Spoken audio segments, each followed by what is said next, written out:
गोलियों की तड़तड़ाहट,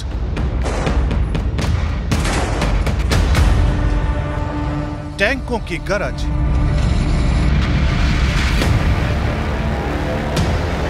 फौजियों के बूटों की आवाज,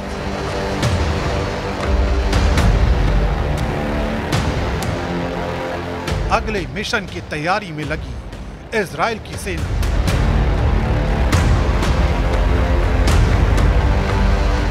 सिनवार खत्म हो चुका है। इजराइल में खून बहाने वाले खान यूनुस के कसाई का नामो निशान दुनिया से मिट चुका है। यानी इजराइल का नेतन्याहू का बदला पूरा हो चुका है। लेकिन आईडीएफ रुकी नहीं है। आईडीएफ अगले मोर्चे की तरफ बढ़ चली है।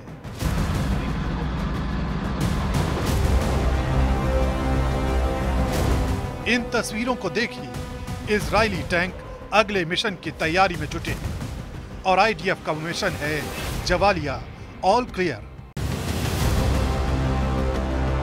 ये फुटेज आईडीएफ ने ही जारी की है।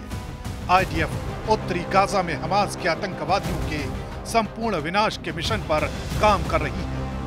आईडीएफ का अगला मिशन क्या है, ये हम आपको कुछ देर में बताने वाले हैं। लेकिन उससे पहले वो जानकारी जिसे जानकर दुनिया दंग है। जी हां, न मोसाद न ही इजराइल के सुपर कमांडो, बल्कि 9 महीने पहले आईडीएफ में आए सैनिक ने हमास चीफ को मार गिराया। गाजा में याहिया सिनवार को ट्रैक करना इजराइल के लिए सबसे बड़ी चुनौती थी, क्योंकि याहिया सिनवार किसी इलेक्ट्रॉनिक चीज का इस्तेमाल नहीं करता था।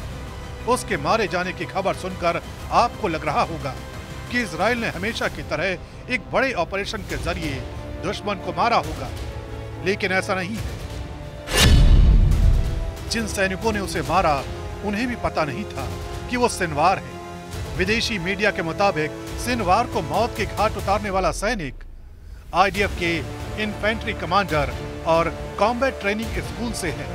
रिपोर्ट में यह दावा किया गया है कि जिस सैनिक ने सिनवार को मारा है, उसने 9 महीने पहले ही सेना ज्वाइन की थी। 7 अक्टूबर 2023 को जब इजराइल पर हमास ने हमला किया, उस वक्त ये सैनिक सेना में भी नहीं था। दरअसल आईडीएफ हमास लड़ाकों के सफाई के लिए अपने मिशन पर थी। तभी उन्होंने एक बिल्डिंग में 3 आतंकियों को देखा और उन्हें ढेर कर दिया। बिल्डिंग आंशिक रूप से ढह गई। बमों की मौजूदगी की वजह से शवों की जांच करने के लिए ड्रोन भेजा गया।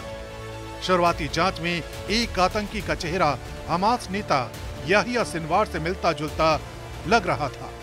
इससे सैनिकों को लगा कि उन्होंने अनजाने में अपने सबसे बड़े दुश्मन को ढेर कर दिया है। सिनवार की मौत के बाद अमेरिका के राष्ट्रपति ने भी चैन की सांस ली है।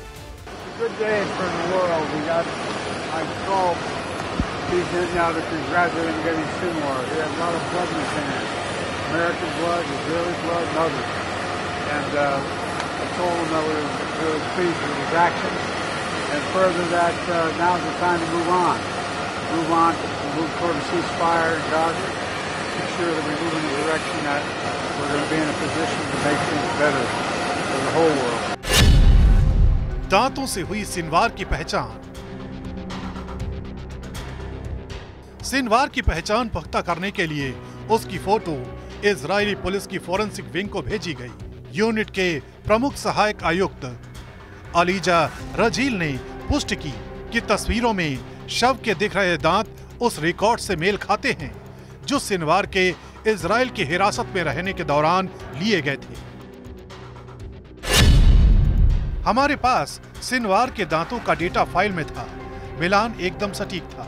ये इस साल का सबसे महत्वपूर्ण मौका था। हमास के एक सीनियर कमांडर ने भी तस्वीर को देखकर सिनवार की पहचान की, लेकिन फिर भी इजराइल ने सिनवार की मौत की पुष्टि नहीं की जब तक सिनवार की डीएनए रिपोर्ट सामने नहीं आई। रिपोर्ट के मुताबिक मारे गए 2 और आतंकी सिनवार के बॉडीगार्ड थे।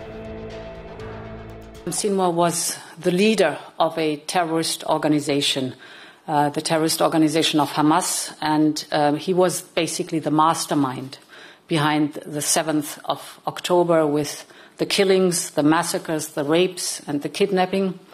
So his death is certainly significantly weakening Hamas. Sinwar का जन्म 1962 में खान यूनुस के गाजा शहर में एक शरणार्थी शिविर में हुआ था। उसका पूरा नाम याहिया इब्राहिम सिनवार है। वो 1987 में गठित हमास के शुरुआती दिनों से सदस्य था। 1988 में मात्र 18 साल की उम्र में सिनवार पर 2 इजरायली सैनिकों की हत्या का आरोप लगा था। उसे आजीवन कारावास की सजा सुनाई गई थी। 2011 में कैदियों की अदला बदली के दौरान उसे रिहा किया गया था।